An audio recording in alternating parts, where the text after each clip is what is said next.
ya perlu kita bandingkan dengan kondisi perusahaan sekarang ya, pelaporan sekarang dengan pelaporan yang diminta IFRS itu ada gap enggak gitu ya. Kalau ada gap, oke, apa saja yang saya sudah punya, apa saja yang diidentifikasi gitu loh, apa yang belum saya lakukan gitu misalkan, sehingga kalau seperti itu ya kita akan membuat langkah nyatanya, membuat daftar atau list of apa namanya checklist yang harus dilakukan gitu ya. Kemudian juga apa namanya mungkin ada hal-hal yang yang belum dilakukan ya, atau yang belum, oh ternyata ini masuk ke situ untuk diungkapkan tapi belum terdokumentasikan dengan baik dan seterusnya, maka itu menjadi sebuah apa ya yang perlu di direncanakan gitu ya, ada skenario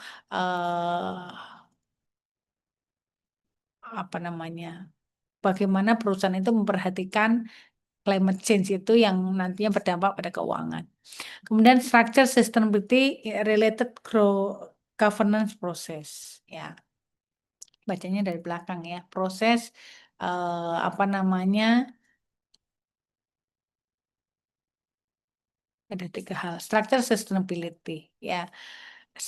Ada sustainability governance intinya. Yang pertama adalah kita harusnya membangun struktur ataupun mekanisme ada kontrol keberlanjutan ya, sehingga kalau mengadop IFRS F1 F2 S1 S2 tentunya di sini direksi itu kan ada tanggung jawab untuk tadi kalau S2-nya climate, S2-nya kalau S1-nya tanggung jawab keberlanjutan secara menyeluruh gitu ya.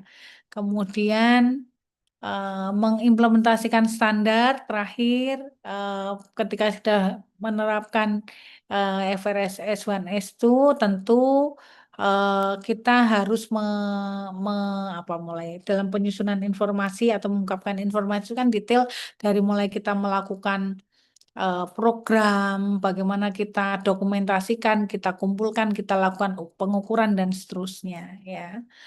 Dan terakhir adanya assurance ya, baik internal maupun eksternal assurance. Ya dilakukan assurance atau penjaminan gitu ya, audit internal maupun eksternal dalam rangka memastikan kualitas ataupun kredibilitas data pelaporan kita. Saya kira itu ya, yang lain silakan nanti dipahami sendiri ya. Ini contoh yang valid tadi yang saya sempat singgung.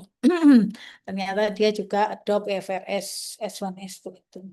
Gitu, Bapak, Ibu, Mas, Mbak, saya kira saya cukupkan. Ada pertanyaan? Aduh,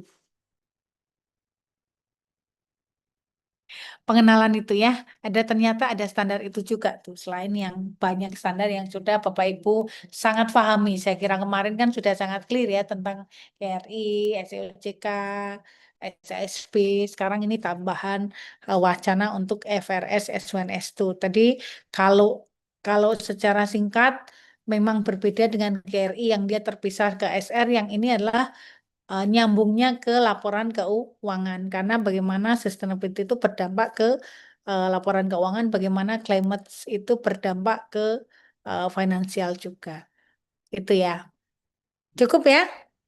Cukup, Prof. Oke, pengenalan standar baru kira-kira ya. Saya akhiri. Mudah-mudahan bermanfaat. Mohon maaf kalau ada kekurangan. Silahkan rehat. Sudah ada yang ngantuk-ngantuk juga gitu ya. Saya akhiri. Wassalamualaikum warahmatullahi wabarakatuh. Waalaikumsalam warahmatullahi wabarakatuh. Terima Sehat kasih, selalu, Prof. sehat selalu. Sehat selalu, Prof. Izin lip.